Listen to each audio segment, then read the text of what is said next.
Welcome to J news. ముందుగా headlines చూద్దాం. IT కంపెనీలో హైటెక్ సిటీని చూసినప్పుడు నారా చంద్రబాబు నాయుడు గుర్తుకు వస్తారన్న రేవంత్ రెడ్డి. ₹2కే బియ్యం అంటే ఎన్టీఆర్, రైతు బాంధవుడు అంటే వైఎస్ఆర్ గుర్తుకు వస్తారన్న సీఎం. అలాగే యంగ్ ఇండియా తన బ్రాండ్ అన్న రేవంత్ రెడ్డి. పోలీసులకు యంగ్ ఇండియా స్కూల్ ముఖ్యమైందన్న రేవంత్ రెడ్డి. ఉమ్మడి కర్నూలు జిల్లా నేతలతో వైఎస్ జగన్ సమావేశం. తాడేపల్లిలోని వైసీపీ కేంద్ర కార్యాలయంలో సమావేశం. నేతలకు దిశానిర్దేశం చేయనున్న వైఎస్ జగన్. ఇప్పటికే తాడేపల్లికి చేరుకున్న ఉమ్మడి కర్నూలు జిల్లా నేతలు.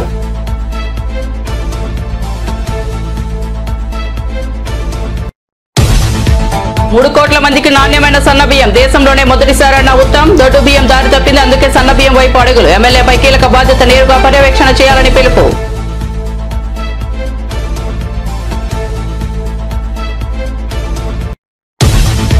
పులివెందుల ఎమ్మెల్యేని జగన్ ను కించపరుస్తున్నారని అంబటి రాంబాబు. జగన్ ను సైకో, రౌడీ అంటున్నారని మండిపాటు. రాష్ట్రంలో హత్యలు, హత్యాయత్నాలు జరుగుతున్నాయని ఆవేదన. జగన్ కు సరైన సెక్యూరిటీ ఇవ్వడం లేదని ఆగ్రహం.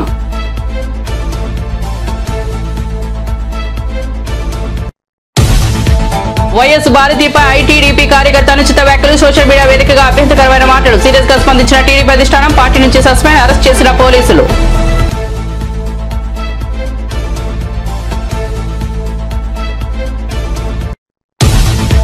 హరీష్ రావును కాంగ్రెస్ లోకి ఆహ్వానించే స్థాయి నాకు లేదన్న చామల కిరణ్ కుమార్ రెడ్డి. రేవంత్ రెడ్డి పాలనలో రాహుల్ గాంధీ ప్రశంసించారన్న కిరణ్ కుమార్ రెడ్డి. కాంగ్రెస్ పాలనపై హరీష్ రావు విష ప్రచారం చేస్తున్నారని విమర్శ.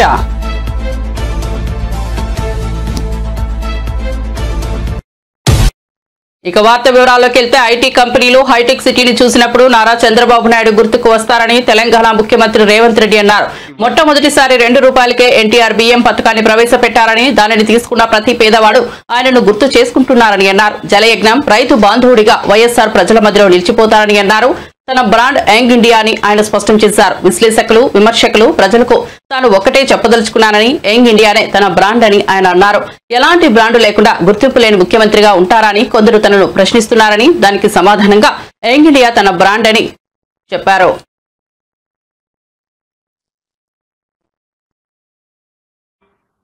ఇట్లాంటి అకాడమీని ఏదైతే సమస్యలను ముఖ్యమంత్రి, పోలీస్ శాఖ సిబ్బంది, తల్లిదండ్రుల యొక్క ఆలోచన, వాళ్ళ ఆవేదన ఇది. పోలీస్ కుటుంబాలతో, పోలీస్ శాఖతో నాకు అత్యంత అనుబంధము. ఆ శాఖలో ఉండే సిబ్బంది యొక్క ఆలోచన విధానము నాకు ఒక స్పష్టమైన అవగాహన ఉన్నది.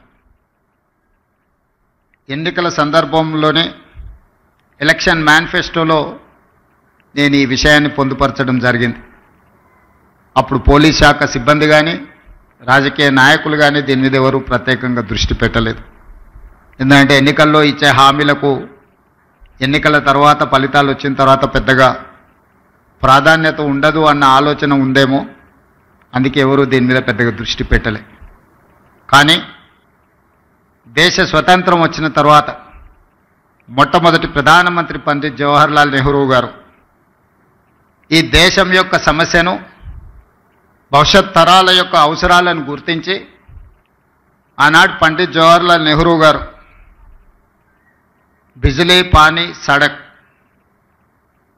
ఈ దేశం యొక్క మౌలిక స్వరూపం మారాలి అనంటే విద్యుత్తు ఉండాలి, తాగునీరు, సాగునీరును అందించాలి, పల్లెటూర్ల నుంచి పట్టణాల వరకు రోడ్డు రవాణా వ్యవస్థ ఉండాలి అని ఆలోచన చేసి బాక్రానంగల్ నుంచి నాగార్జున సాగర్ డ్యాం వరకు పండిత్ జవహర్లాల్ నెహ్రూ గారి విధానంలో ఆ రోజు ఈ దేశం అభివృద్ధి పదం వైపు నడిచింది. ఆ రోజు ఎడ్యుకేషన్ అండ్ ఇరిగేషన్ ఆలోచన కూడా పండిత్ జవహర్లాల్ నెహ్రూ గారు చేశారు. అందుకే ఈరోజు ఈ దేశంలో ఉన్న గొప్ప గొప్ప యూనివర్సిటీలు అన్నీ కూడా పండిత్ జవహర్లాల్ నెహ్రూ గారు ఉన్నప్పుడే పునాదులు పడ్డాయి. ఆ యూనివర్సిటీల నుంచి వచ్చిన విద్యార్థులే ఈ దేశ భవిష్యత్. ఆనాడు నిర్మించిన సాగునీటి ప్రాజెక్టులే ఈ దేశం ఆకలి కేకల నుంచి ప్రపంచానికే ఆహార ధాన్యాలను అందించే స్థాయికి ఈరోజు ఈ దేశం అభివృద్ధి చెందింది అంటే ఆనాటి మొట్టమొదటి ప్రధానమంత్రి ఒక గొప్ప ఆలోచన చేసి, ఒక దార్శనికత చూపించడంతో ఈరోజు ప్రపంచ దేశాలతో పోటీ పడగలుగుతుంది. ఆ తర్వాత శ్రీమతి ఇందిరాగాంధీ గారు దళితులు, గిరిజనులు, ఆదివాసీలు బలహీన వర్గాల యొక్క ఆకలి కేకలను ఆలోచనను చూసి రోటీ కప్డా ఔర్ మకాన్ అనే స్లోగన్ తోటి ప్రజలకు రోటీ కప్డా ఔర్ మకాన్ అనే విధానాన్ని తీసుకొచ్చి పేదలకు సహాయాన్ని అందించారు. ఆ తర్వాత రాష్ట్రాలను తీసుకున్నప్పుడు ఈ మధ్యకాలంలో ఎక్కడికి వెళ్ళినా పాత్రికేయ మిత్రులు కానీ రాజకీయ విశ్లేషకులు ప్రతి ముఖ్యమంత్రికి ఒక బ్రాండ్ ఉన్నది, మీరు 16 నెలలైన ముఖ్యమంత్రి అయ్యి మీరు ఏ బ్రాండ్ క్రియేట్ చేసుకోలేకపోతున్నారు ఎందుకు అని ప్రశ్నిస్తున్నారు. నేను చాలా సందర్భాలలో నవ్వి వదిలేసిన, ఎందుకంటే ప్రశ్న అడిగేవాళ్ళు నేను ఏ బ్రాండ్ కోసం ప్రయత్నం చేస్తున్నో వాళ్ళ అవగాహన చేసుకునే పరిస్థితిలో లేరు అని. మొట్టమొదటిసారి 2 రూపాయలకు కిలో బియ్యం ఇచ్చిన ఎన్టీ రామారావు గారు పేదవాడు తెల్లన్నం తిన్నప్పుడల్లా వారిని గుర్తు చేసుకుంటాడు. ఐటీ కంపెనీలను, హైటెక్ సిటీని ఇవి చూసినప్పుడు చంద్రబాబు నాయుడు గారు గుర్తొస్తాడని చెప్తారు. అదేవిధంగా జలయజ్ఞం వ్యవసాయాన్ని ప్రాధాన్యతగా తీసుకొని ఉచిత కరెంటు నుంచి సాగునీటి ప్రాజెక్టుల వరకు రైతుల సమస్యలను చర్చించినప్పుడు రైతు బాంధవుడుగా డాక్టర్ వైఎస్ రాజశేఖర రెడ్డి గారు గుర్తొస్తారు. సరే, ఇంకొంతమంది కొన్ని రకాలుగా కొన్ని బ్రాండ్స్ క్లెయిమ్ చేస్తూ ఉంటారు, ఉద్యమకారులమని, తెలంగాణ ప్రదాతలమని. వాళ్ళ గురించి నేను పెద్దగా చర్చించదలుచుకోలేదు. మరి మీరు ఏ బ్రాండ్ లేకుండానే అన్నోటీస్డ్ చీఫ్ మినిస్టర్గా మీరు రావడం పోవడం జరుగుతుందా అని చెప్పి విశ్లేషకులు, శ్రేయోభిలాషులు అడుగుతున్నారు. నేను ఒక మాట చెప్పదలుచుకున్న ఈ వేదిక మీద నుంచి విశ్లేషకులకు, విమర్శకులకు, ఈ రాష్ట్రంలో ఉండే ప్రజలకి, young India is my brand. I wanted to create an brand that is called young India. 1000 సంవత్సరాల చరిత్ర కలిగిన వైసీపీ అధినేత మాజీ ముఖ్యమంత్రి వైఎస్ జగన్మోహన్ రెడ్డి ఉమ్మడి కర్నూలు జిల్లాకు చెందిన పార్టీ నేతలు, ప్రజాప్రతినిధులతో సమావేశం కానున్నారు. కర్నూలు, నంద్యాల జిల్లాలకు చెందిన స్థానిక సంస్థల ప్రజాప్రతినిధులతో జగన్ సమావేశమవుతారు. పార్టీ ముఖ్య నేతలు, ఎంపీపీలు, జెడ్పీటీసీలు, మున్సిపల్ చైర్మన్లు, వైస్ చైర్మన్లు, మండల ప్రెసిడెంట్లు ఈ సమావేశానికి హాజరయ్యారు. ఈ సమావేశంలో ఆయా జిల్లాల ముఖ్య నేతలతో పాటు నియోజకవర్గాల ఇన్ఛార్జీలు, ఎమ్మెల్సీలు, ఎమ్మెల్యేలు, మాజీ ఎంపీలు, మాజీ ఎమ్మెల్యేలు పాల్గొన్నారు. తాడేపల్లిలోని వైసీపీ కేంద్ర కార్యాలయంలో జరిగే ఈ సమావేశంలో ప్రభుత్వ ప్రజా వ్యతిరేక విధానాలను ప్రజల్లోకి తీసుకెళ్లడం, కూటమి ప్రభుత్వం అమలు చేయడం, ఎన్నికల హామీలపై ప్రజా పోరాటం, పార్టీ బలోపేతం తదితర అంశాలపై జగన్ నేతలకు దిశానిర్దేశం చేస్తున్నారు. ఒక్కసారి కళ్ళు మూసుకొని ఆలోచన చేస్తే కంటికి కనిపించేది రెండు కనిపిస్తాయి. ఒకటి, విలువలతో కూడిన రాజకీయాలు చేయడం. రెండవది, విశ్వసనీయత అన్న పదానికి అర్థం చెప్పిన పార్టీ ఏదైనా రాష్ట్ర చరిత్రలో ఉంది అంటే అది వైఎస్ఆర్ కాంగ్రెస్ పార్టీ అని చెప్పి కూడా గర్వంగా చెప్తాం. నిజంగా ఈ 2 పదాలే వైఎస్ఆర్ కాంగ్రెస్ పార్టీ నడిపించి, అదే మాదిరిగా ఒక నాయకుడిగా గట్టిగా ఈ సిద్ధాంతాలను నమ్మి ఒక నాయకుడిగా అడుగులు ముందుకు వేశాను. నాలో ఈ గుణాలను చూసి మీరంతా కూడా నాకు తోడుగా ఇన్ని సంవత్సరాల పాటు అడుగు వేశారు.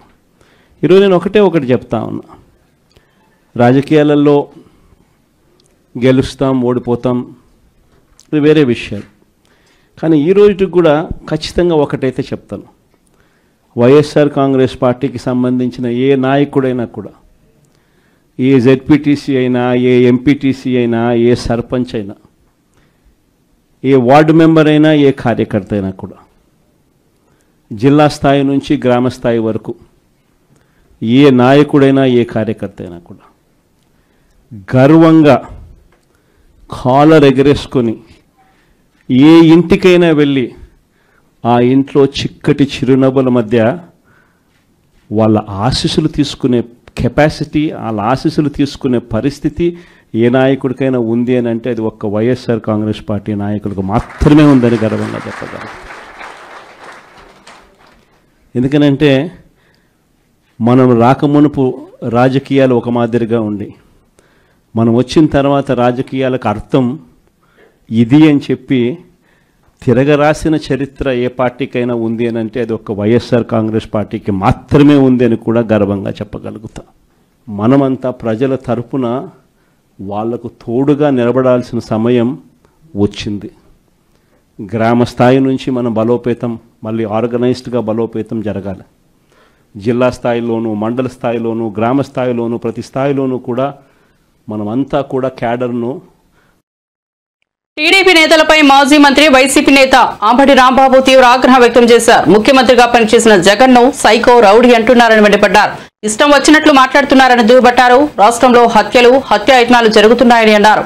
పోలీసులు సరైన చర్యలు తీసుకోవడం లేదని విమర్శించారు. కోర్టుకు వెళ్తే తప్ప కేసులు నమోదు చేయడం లేదని అన్నారు. కేసులు నమోదు చేయాలని తాను అడిగితే తనపైనే కేసులు పెట్టారని ఎద్దేవా చేశారు. కొంతమంది పోలీసు అధికారులకు కూటమి ప్రభుత్వం పోస్టింగులు కూడా ఇవ్వలేదని విమర్శించారు.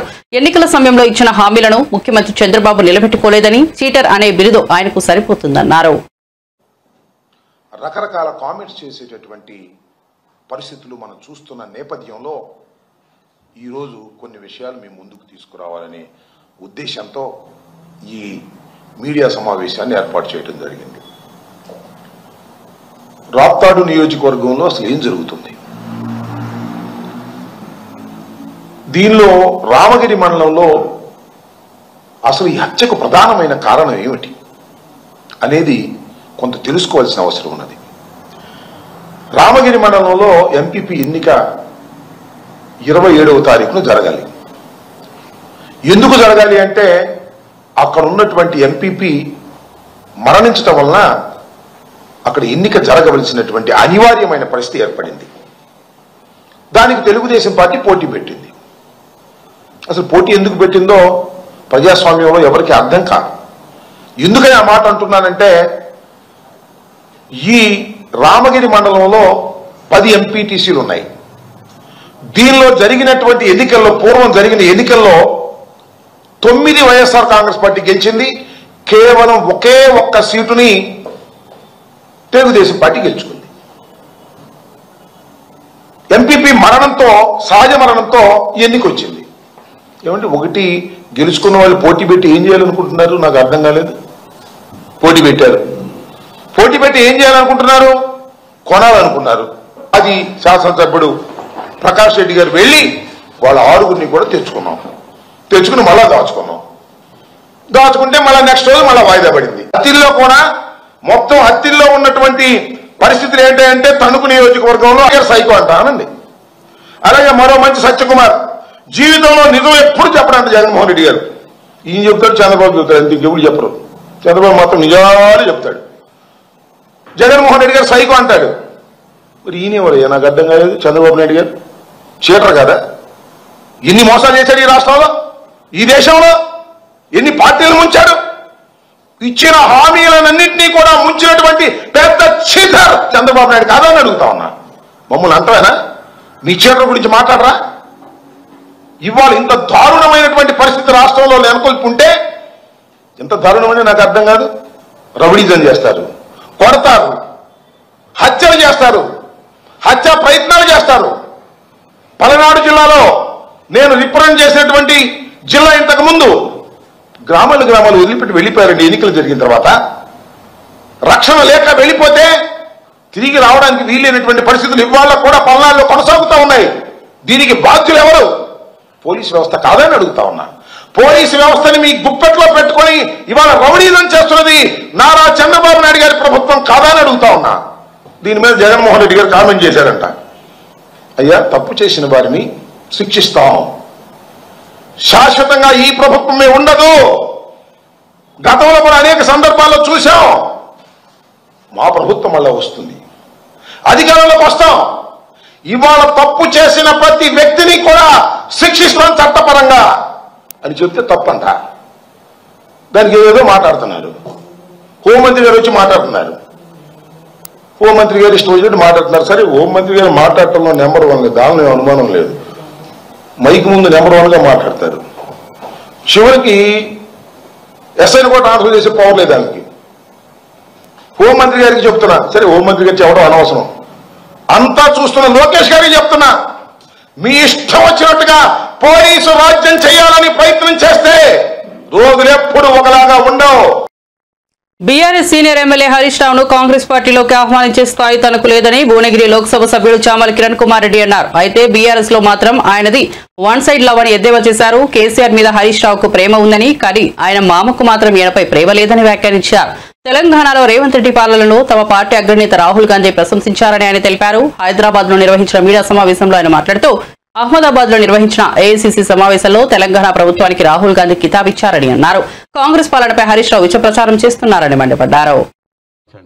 సాగు భాష మాట్లాడితే రేవంత్ రెడ్డి గారు చావు భాష మాట్లాడినట్టు. మంచి రిధం బానే ఉంది. హరీష్ రావు గారు వాళ్ళ మామ దగ్గర చిన్న స్థాయి కార్యకర్త నుంచి పనిచేసి వాళ్ళ మామకు ఉన్నటువంటి వాక్చాతుర్యాన్ని మాత్రం మంచిగా వంట వడ్డించుకున్నాడు. కాకపోతే ఆయన దురదృష్టం ఏంటంటే అన్ని వంట పట్టించుకుండు, కానీ వాళ్ళ మామ వారసత్వాన్ని మాత్రం వంట పట్టించుకోలేదు. వాళ్ళ మామకు ఆయన మీద ప్రేమ ఎంతుందో లేదో తెలియదు, కానీ ఆయన ఒక్కసారి 10 ఏళ్ళు వెనకకు తిరిగి చూసుకుంటే హరీష్ రావు గారు ఇవాళ రేవంత్ రెడ్డి గారి గురించి మాట్లాడుతుండు, కానీ హరీష్ రావు గారు పర్సనల్గా ఒకసారి మేధో మదనం చేసుకోవాలి. ఆయన పరిస్థితి ఏంది ఆయన పార్టీలని. ఇవాళ ఏదో పేపర్లో చదువుతున్న పొద్దున్నే, ఇప్పుడు ఏదో వజ్రోత్సవమా 25 సంవత్సరాల కార్యక్రమంలో ఆయన బొమ్మ కూడా పెట్టాలి వాళ్ళ పార్టీలో. ఏదైతే మెయిన్ నిన్న కార్యక్రమం తీసుకుంటే రాష్ట్ర వ్యాప్తంగా జరిగిన కార్యక్రమంలో ఓన్లీ సిద్దిపేట, మెదక్ జిల్లాలో ఎక్కడైనా ఆయన బొమ్మలు పెట్టిరేమో లోకల్ లీడర్ కింద, కానీ రాష్ట్రంలో ఆయన అనుకున్నట్టుగా వాళ్ళ మామకు వారసుడు అనుకుంటుండో, వాళ్ళ మామకు ఈయననే ముఖ్యం అనుకుంటుండో, నేనే ఉద్యమాలలో కీలకంగా ఉన్నా, నేనే రేపు రానున్న తరానికి బీఆర్ఎస్ పార్టీకి నేనే నాయకున్నని ఏమన్నా పగటి కళలకు అంటుండో నాకు తెలియదు, కానీ నిన్న జరిగినటువంటి పోస్టర్ లాంచింగ్ కార్యక్రమాలల్లో రాష్ట్ర వ్యాప్తంగా కూడా హరీష్ రావు గారి బొమ్మ లేదు. అంటే అర్థమైంది, మరి హరీష్ రావు గారు బొమ్మ పెట్టలేదని మామని అడగలేక తెలంగాణ నిలబడ్డది, తెలంగాణ పడిపోయింది. తర్వాత సాగు భాష, చావు భాషల గురించి మాట్లాడితే వాళ్ళ మామ ఈయన సైడ్ చూసి మా అల్లుడు ఇంకా బతికే ఉండు, మా అల్లుడు గట్టిగానే మాట్లాడుతుండు, మా అల్లుడే నిజంగా వారసుడని అనుకుంటాడనే ఉన్న ప్రయత్న భాగంగా ఈ రేవంత్ రెడ్డి గారిని అటాక్ చేయడం అనేది నిన్న, అంటే రేవంత్ రెడ్డి గారి గురించి నెగిటివ్గా మాట్లాడాలన్న ఆలోచన ఆయనకు వచ్చినట్టుగా 100% కనపడుతుంది. తెలంగాణను నిలబెట్టింది ఎవరు? నీళ్లు నిధులు నియామకాల నినాదంతో తీసుకొచ్చినటువంటి తెలంగాణలో మీ కుటుంబం నిలబడ్డది తప్ప తెలంగాణకు అరిగింది లేదు. తెలంగాణకు అరిగింది ఉంది, ఊరిగింది లేదు. అరిగింది ఎంత అంటే 7 లక్షల కోట్లు. ఊరిగింది ఏంటంటే మీ కుటుంబం బ్రహ్మాండంగా సిటీ చుట్టుపక్కల ఫంక్షనాలు, చుట్టుపక్కల 100 కొద్ది ఎకరాలు, 1000 కోట్లు, లక్షల కోట్లు, 1000 కోట్లు కూడా కాదు. ఈ పెడితే ఇక్కడ పెట్టుబడులు పెట్టకుండా ఇక్కడ మిగిలి దేశవ్యాప్తంగా తీవ్ర చర్చకు దారితీసిన కంచగచ్చబౌలి భూముల వ్యవహారంపై సుప్రీంకోర్టు ఏర్పాటు చేసిన పర్యావరణ కేంద్ర అటవీ శాఖల సాధికార కమిటీ నేడు హైదరాబాద్ సెంట్రల్ యూనివర్సిటీలో భూములను పరిశీలించారు. కాగా ఈ కమిటీని రాష్ట్ర ప్రతిపక్ష నేతలు కలిసి వివరాలు అందించారు. అనంతరం బీఆర్ఎస్ ఎమ్మెల్యే మాజీ మంత్రి హరీష్ రావు మీడియా సమావేశంలో మాట్లాడారు. రాష్ట్రంలో వాల్టా చట్టం ప్రకారం దరఖాస్తులు చేసి దాని అనుమతి వచ్చాకే చెట్లు, ఇళ్లు కట్టుకోవాలి, కానీ ప్రభుత్వం మాత్రం ఎలాంటి అనుమతులు తీసుకోకుండానే వేలాది చెట్లను కొట్టివేయించిందని చెప్పారు. 450 రూపాయలు డిపాజిట్ చేయమని చెప్తుంది. అదేవిధంగా ఒక చెట్టు కొడితే 2 చెట్లు పెంచాలనే నిబంధన ఉంటుంది. సో దాన్ని ఆ కమిటీ రికమెండ్ చేసిన తర్వాత 450 రూపాయలు ఫారెస్ట్ డిపార్ట్మెంట్ కట్టిన తర్వాత అనుమతి ఇచ్చిన తర్వాత చెట్టు కొట్టాలి. కానీ ఇక్కడ దరఖాస్తే పెట్టలేదు. ఇక్కడ ఎక్కడ కూడా అటవీ శాఖకు అనుమతి కూడా కోసం దరఖాస్తు కూడా పెట్టలేదు. చట్టం ఏం చెప్తుందంటే అటవీ భూముల్లో చెట్టు కొట్టడం కాదు, నీ సొంత పట్టా భూమిలోనైనా నీ హౌస్ సైట్లోనైనా ఎక్కడ చెట్టు కొట్టినా డిపార్ట్మెంట్ యొక్క అనుమతి తీసుకోవాలని చెప్పి మన చట్టం చెప్తుంది. అందుకే మేము చాలా సందర్భాల్లో ఎమ్మెల్యేలుగా మేము కూడా చూస్తుంటాం. మా దగ్గర ఒక రైతు తెలవక, చట్టం మీద అవగాహన లేక ఒక చింత చెట్టో యాప చెట్టో పంట పండుతలేదు, నీడలో పంట పండలేదని చెట్టు కొడితే ఆ ట్రాక్టర్ సీజ్ చేస్తారు, పనిముట్లు సీజ్ చేస్తారు, రైతు మీద కేసు పెట్టి లక్షల రూపాయల పెనాల్టీలు వేస్తుంటారు. కానీ ఇక్కడ ఏమైంది? కంచే చేను వేసినట్టుగా ఇవాళ మొత్తం రాష్ట్ర ప్రభుత్వమే బుల్డోజ్ చేస్తూ ఉంది. రాష్ట్ర ప్రభుత్వమే వేలాది చెట్లను ఈరోజు నరికివేత చేసింది. ఇంకోటి, పోలీస్ స్టేషన్లో వీళ్ళు అప్లై చేసినారు చెట్లు నరకడానికి పోలీస్ స్టేషన్లో దరఖాస్తు పెట్టింది టీజీఐఐసి. ఏమని? మేము ఈ అడవిని ఇక్కడ ఉన్నటువంటి చెట్లను నరకదలుచుకున్నాము, మాకు రక్షణ ఇవ్వండి అని పోలీసులకు దరఖాస్తు చేసినారు. మరి పోలీసులు ఎవరైనా దరఖాస్తు పెడితే వాళ్ళు అడుగుతున్నది న్యాయబద్ధమైన పనా, అది చట్టానికి లోబడిన పనా కాదా అనేటువంటిది డ్యూ డిలిజెన్స్ చేసుకోవాల్సిన బాధ్యత పోలీస్ డిపార్ట్మెంట్కి ఉంటుందా ఉండదా? టీజీఐసి పెట్టిన దరఖాస్తే నేరపూరితమైనటువంటిది.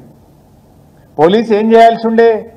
మీరు చెట్లు కొడుతున్నారు కదా, దీనికి ఫారెస్ట్ డిపార్ట్మెంట్ అనుమతి ఉందా, ఇది వాల్తా చట్టానికి లోబడి ఉందా, వైల్డ్ లైఫ్ యాక్ట్కు లోబడి ఉందా, అవన్నీ చూసిన తర్వాత పోలీసులు అనుమతి ఇవ్వాల్సినటువంటి బాధ్యత ఉంటుంది. వైసీపీ అధినేత వైఎస్ జగన్మోహన్ రెడ్డి సతీమణి భారతిరెడ్డిపై అనుచిత వ్యాఖ్యలు చేసిన చేబ్రోలు కిరణ్ కుమార్ ను పోలీసులు అరెస్ట్ చేశారు. సెల్ టవర్ లొకేషన్ ఆధారంగా విజయవాడ ఇబ్రహీంపట్నం ప్రాంతంలో కిరణ్ ఉన్నట్లు గుర్తించిన గుంటూరు జిల్లా పోలీసులు అతన్ని పట్టుకున్నారు.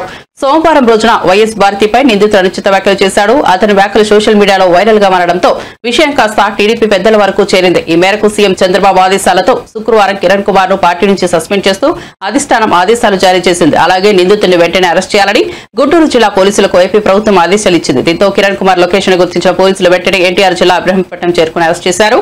ఏపీలో కిరణ్ అసభ్యకర వ్యాఖ్యల వీడియో పెద్ద ఎత్తున రాజకీయ దుమారాన్ని రేపింది. దీనిపై అధిష్టానం సీరియస్ అయిన వెంటనే నా మాటలు ఎవరికైనా బాధించి ఉంటే క్షమించమని కోరుతున్నా, ఈ వ్యాఖ్యలు ఎలాంటి దురుద్దేశంతో చేయలేదు, కనికావేశంలో మాత్రమే చేశానని క్షమించండి అంటూ కిరణ్ కుమార్ మరో వీడియో విడుదల చేశాడు.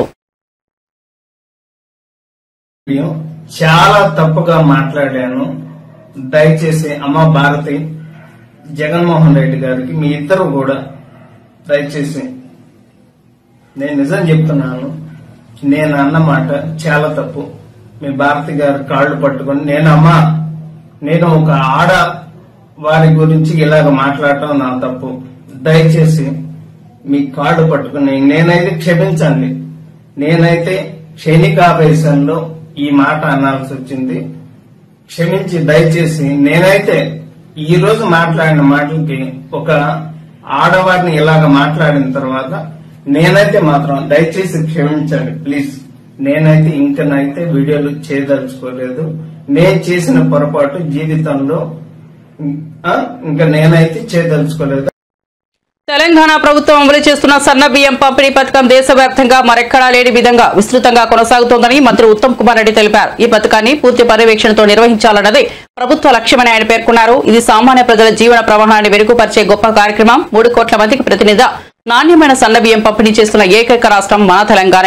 దేశంలో ఎక్కడా ఇటువంటి పథకం అమలులో లేదని మంత్రి తెలిపారు. ఉత్తమ్ కుమార్ రెడ్డి పేర్కొన్నట్లు గతంలో సరఫరా చేస్తున్న దొడ్డు బియ్యం పేదలకు చేరకపోవడం వల్లనే ప్రభుత్వం సన్న బియ్యాన్ని ఎంపిక చేసిందని తెలిపారు. అది మధ్యలోనే దారి మళ్లీ అసలు లబ్ధిదారులకు చేరకుండా తేడా వచ్చిందని చెప్పారు. ఎక్సైజ్ శాఖ మంత్రి కొల్లు రవీంద్ర జగన్మోహన్ రెడ్డి ప్రభుత్వాన్ని తీవ్రంగా ధ్వజమెత్తారు. కల్తీ మద్యం వల్ల వేలాది మంది ప్రాణాలు కోల్పోయారని, జగన్ సొంత బ్రాండ్లు తయారు చేసే అనారోగ్య మద్యం అమ్మకాలకు తలపెట్టారని విమర్శించారు. జే బ్రాండ్ల వల్ల లక్షలాది మంది అనారోగ్యంతో బాధపడితే వేలాది మంది లివర్, కిడ్నీ సమస్యలతో మరణించారని ఆరోపించారు. వైసీపీ హయాంలో గంజాయి అక్రమ రవాణా పెరిగిందని, యువత భవిష్యత్తు అంధకారమైందని మండిపడ్డారు. గౌరవ కమిషనర్ గారు ఈరోజు తిరుపతిలో ఈ సమావేశాన్ని ఏర్పాటు చేసుకుని 19లో ఆనాడు గౌరవ ముఖ్యమంత్రి చంద్రబాబు కూడా ప్రజలకి అసౌకర్యం కల్పించకుండా ఎన్ఫోర్స్మెంట్ కూడా మరి ఆ రోజున నిర్వహిస్తూ ఇలిసిట్ లిక్కర్ అనేది లేకుండా, నాటుసార్ అనేది లేకుండా ప్రజల ఆరోగ్యాన్ని, ప్రభుత్వానికి సంబంధించినటువంటి ఆదాయానికి ఒక మంచి పాలసీతో నిర్వహించడం జరిగింది. కానీ తర్వాత వచ్చినటువంటి మరి జగన్మోహన్ రెడ్డి గారి ప్రభుత్వం 5 సంవత్సరాలు ఎన్నికల ముందు సంపూర్ణ మద్యపాన నిషేధం చేస్తూ ఉన్నారు. ఎన్నికలైన తర్వాత దశల వారీగా నిషేధం చేస్తున్నారు. స్టార్ హోటల్స్కే, 5 స్టార్ హోటల్స్కే పరిమితం చేస్తూ ఉన్నారు. కానీ టోటల్ దాన్ని పక్కకి నెట్టి కొత్త పాలసీని తీసుకొచ్చి డిపార్ట్మెంట్నే విచ్ఛిన్నం చేసి ఎస్ఈబి అని పెట్టి 70% ఎక్సైజ్ డిపార్ట్మెంట్లోని ఎస్ఈబిలోకి సపరేట్ చేసి అసలు ఎన్ఫోర్స్మెంట్ అనేది లేకుండా చేసి షాప్స్ అన్నింటిని కూడా అప్పటి వరకు నిర్వహిస్తున్నటువంటి షాప్స్ని ప్రభుత్వమే నిర్వహించే విధంగా గవర్నమెంట్ షాప్స్ అని చెప్పి మరి చేసినటువంటి విధానం వల్ల, అదే కాకుండా డిస్టిలరీస్ని మొత్తాన్ని కూడా హస్తగతం చేసుకోవటం, మల్టీనేషనల్ కంపెనీ బ్రాండ్స్ అన్నింటిని కూడా ఉక్కుపాదం మోపి వాటిని అణిచేయటం, కేవలం వాళ్ళకు సంబంధించినటువంటి కంపెనీలకి మొత్తం రాష్ట్రంలో ఉన్నటువంటి ఆ బ్రాండ్లు మాత్రమే అవైలబిలిటీ ఉండే విధంగా ఏర్పాటు చేయటం, దీనివల్ల ప్రభుత్వం ఆదాయం కోల్పోయింది, ప్రజల ఆరోగ్యం కోల్పోయారు. ఇదే కాకుండా విచ్చలవిడిగా విపరీతంగా నాటుసారా, నాన్ డ్యూటీ పెయిడ్ లిక్కర్ కూడా రాష్ట్రంలో విచ్చలవిడిగా. టీడీపీ భవిష్యత్ కోసం లోకేష్ నాయకత్వం అవసరమని పిఠాపురం వర్మ వ్యాఖ్యానించారు. యువగలం పాదయాత్ర వల్లే కూటమి ప్రభుత్వం అధికారంలోకి వచ్చిందని స్పష్టంగా చెప్పారు. 2047 వరకు దృష్టిలో ఉంచుకుని పార్టీకి దీర్ఘకాలిక ప్రణాళికలు అవసరమని, అలాంటి బాధ్యతను భుజాలపై మోసేందుకు లోకేష్ తగిన నాయకుడిని అభిప్రాయపడ్డారు. టీడీపీ రథసారథిగా లోకేష్ నియమించేలా చంద్రబాబు తక్షణ నిర్ణయం తీసుకోవాలని కోరారు. యువతతో సమన్వయం, టెక్నాలజీతో ముందడుగు వేసే శక్తి లోకేష్ దే అన్నారు. పార్టీ బలోపేతానికి, బలమైన నాయకత్వానికి లోకేష్ పూర్తి స్థాయిలో సమర్థించాలన్న వర్మ ఇది తరం మార్పు కోసం సరైన దిశగా అభివర్ణించారు. మరి ముందటి నడిపించి ఈ పార్టీ పునాదులు బలీయంగా ఉన్నాయి. ఈ పునాదులు పగలగొట్టి దమ్మ ఎవరికి లేదని మన కార్యకర్తల యువగలం పాదయాత్రలో నిరూపించడం జరిగింది. మరి అదేవిధంగా ఈ పార్టీకి రాబోయే రోజుల్లో 2047 ఏదైతే రాష్ట్ర అభివృద్ధి ప్రణాళిక, పార్టీ కూడా 2047 ప్రణాళిక చంద్రబాబు నాయుడు గారు నిర్ణయించి రాబోయే రోజుల్లో పార్టీ రథసారథి నారా లోకేష్ గారిని ఈ పార్టీని ఏదైతే మన గెలుపుకు కారణమైన పాదయాత్ర చేసి ఉన్నారో ఆయన్ని రథసారథిగా ఈ తెలుగుదేశం పార్టీని ముందుకు నడిపించాలని చెప్పి కోరుతా ఉన్నాం. మరి జిల్లా పార్టీ నుంచి 7 నియోజకవర్గాల నుంచి కార్యకర్తలు అందరూ వచ్చారు.